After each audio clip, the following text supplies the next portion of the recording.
سچ سب سے بڑا زہر ہے، جس نے اسے پی لیا وہ تریاک ہو گیا۔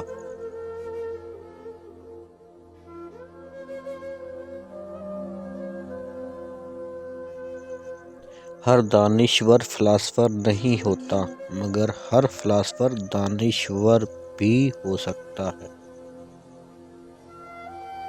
ایک عام آدمی موجودات کو 2 آنکھوں سے دیکھتا ہے، مگر ایک فلسفی کائنات کو 3 آنکھوں سے دیکھتا ہے، اور تیسری آنکھ ان کی ہوتی ہے۔ اس وقت سب نیم موت کی آغوش میں جا چکے ہیں، اور میں سب کا مذاق اڑانے کے لیے جاگ رہا ہوں۔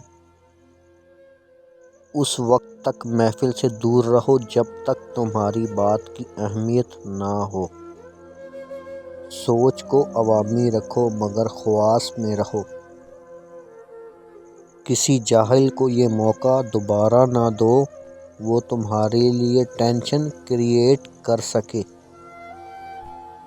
فنکار کو اپنے فن کا مظاہرہ کرتے ہوئے دیکھو، اس کی ذاتی زندگی میں جھانکنے کی کوشش نہ کرو۔ فنکار کو سٹیج پر دیکھو، زندگی کی سٹیج پر اس سے دور رہو۔ ہر شخص ایک سوال ہے، پہلے اسے پڑھ لو پھر جواب دو۔ جس کی شخصیت پسند نہ ہو اسے سلسلہ کلام مت چھیڑو۔ نادانوں پر عالمیت کے پل باندھنا چھوڑ دو۔ بے وقوفوں کی محبت سے بچو۔ کمپنی کے لیے ایک ایسی جگہ کا انتخاب کرو جہاں شرفا کا غلبہ ہو۔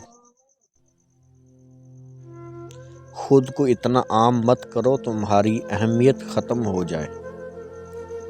سب کچھ جھوٹ ہے، سچ کچھ سچ ہے۔ جو ایک آنکھ سے دیکھتا ہے اسے کچھ جھوٹ اور کچھ سچ دکھائی دیتا ہے، مگر بصیرت کی آنکھ رکھنے والا شخص سچ اور جھوٹ کے باہمی ربط اس طرح واقف ہوتا ہے کہ وہ سچ کو جھوٹ کا اور جھوٹ کو سچ کا لبادہ پہنے دیکھ سکتا ہے۔ گفتگو اور ملاقات میں تشنگی چھوڑو۔ جہاں بولنا ضروری نہ ہو وہاں سے خاموشی سے اٹھ جاؤ۔ دوستوں سے کبھی کبھی ملو۔ اگر تمہاری مرضی کے خلاف گفتگو ہو رہی ہو تو خاموشی اور ضبط کو اپناؤ۔ جاہلوں سے مت الجھو۔ اگر تم برداشت نہیں کر سکتے ہو تو کنارہ تو کر سکتے ہو۔ کسی کی اتنی تعریف مت کرو سننے والا غلط فہمی کا شکار ہو جائے۔ کتاب کو دوست بنا لو، شکوے کی نوبت نہیں آئے گی۔ سکون چاہتے ہو تو بامعنی تنہائی تلاش کرو، یعنی عبادت کے لیے کوئی نہ کوئی لائبریری کا کوئی گوشہ۔